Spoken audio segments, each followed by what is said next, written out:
Well, good morning, Mr. Schulz. President Schulz, I know it's my job to congratulate you, but given that we knew this result 2.5 years ago as a result of a stitch-up, there really doesn't seem to be much point. I mean, after all, nobody in Europe would ever, modern-day Europe, would ever have a big, powerful job that was decided by a full, open process. I'm sure Mr. Barroso would agree. I was musing this morning. I was thinking, what kind of President Schulz are we going to get? Are we going to get a dignified, calm, a figure that behaves like the Speaker of all great parliaments around the world, somebody who puts himself above politics and the nitty-gritty of the day-to-day arguments and is an ambassador, indeed a statesman?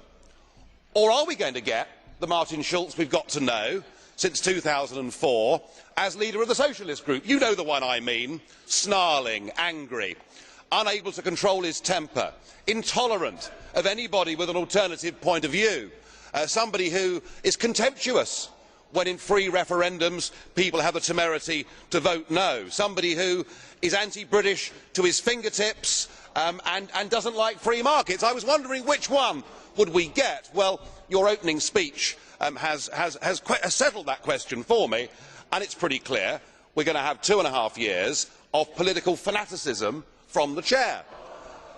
And I have to say, only a third world country, only a banana republic would want to have an overtly political president of a parliament, but it's what we've got. I may represent the smallest group in this parliament, Mr. Schulz, but I can tell you that it's a group whose ideas and whose views are now being echoed by a growing number of citizens right across this continent. I'm sure you'd agree. The opinion polls show it's kind of 50-50 whether people think this EU is a good thing or a bad thing. What we represent, sir, is not anti-Europeanism. That is not what it's about.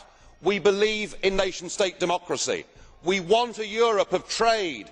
We want a Europe of cooperation. We want a Europe that is responsible. We don't want a Europe that seeks to be a global superpower. We don't want a Europe run by Mr. Barroso and the Commission and the so-called community method.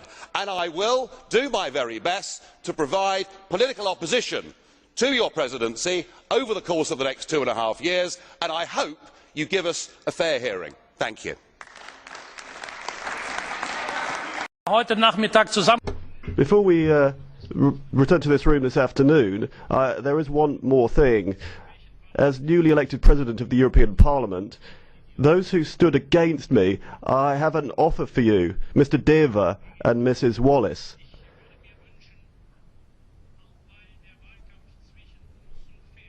Because the campaign between us has been so fair and correct, I think that we should stay in very close contact. So it would be a pleasure for me if we could continue to work closely in future.